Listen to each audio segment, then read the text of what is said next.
Chauhan house की हवेली उस दिन कुछ ज्यादा ही भारी लग रही थी। हर कोने में सन्नाटा पसरा था, जैसे दीवारें भी आने वाले तूफान की आहट सुन रही हों। सुबह की हल्की धूप आंगन तक तो आ रही थी, लेकिन घर के भीतर फैला तनाव उसे भी फीका कर रहा था। वसुधा धीमे कदमों से आगे बढ़ रही थी। उसके चेहरे पर डर नहीं, बल्कि एक अजीब सी दृढ़ता थी। आंखों में नमी जरूर थी, लेकिन उस नमी के पीछे छुपा था एक पक्का इरादा।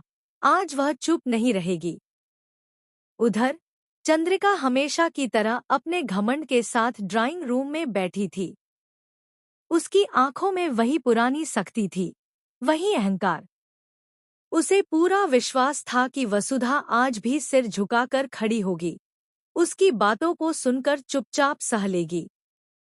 लेकिन चंद्रिका यह नहीं जानती थी कि आज वसुधा के भीतर कुछ बदल चुका है।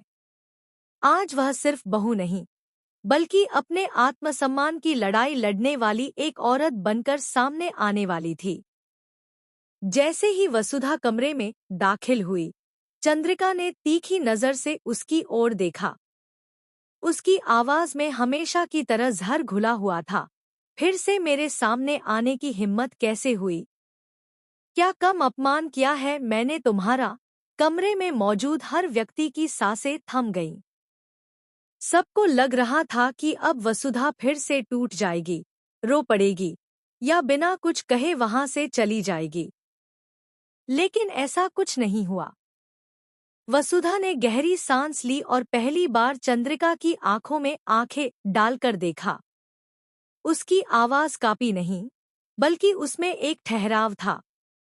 माँ जी, उसने शांत लेकिन मजबूत स्वर में कहा, आज मैं सिर्फ सुनने नहीं आई हूँ। आज मैं बोलने आई हूँ और अपनी प्रतिज्ञा लेने आई हूँ। चंद्रिका को जैसे यकीन ही नहीं हुआ कि वसुधा ने उसे इस तरह जवाब दिया। उसके चेहरे पर गुस्सा साफ झलकने लगा। प्रतिज्ञा? तुम्हारी हिम्मत कैसे हुई मेरे सामने शर्तें रखने की? उसने तंज कसते हुए कहा। लेकिन वसुधा पीछे हटने वाली नहीं थी। वसुधा ने सबके सामने अपनी बात रखनी शुरू की। उसने बताया कि कैसे हर दिन उसे तानों का सामना करना पड़ा, कैसे उसके आत्मसम्मान को बार बार कुचला गया, और कैसे हर बार उसने रिश्तों की खातिर चुप रहना चुना। उसकी बातें सुनते सुनते घर के बड़े बुजुर्गों की आंखें भी भर आईं। देव भी एक कोने में खड़ा सब सुन रहा था। उसके चेहरे पर हैरानी और अपराध बोध साफ दिख रहा था। फिर वह पलाया।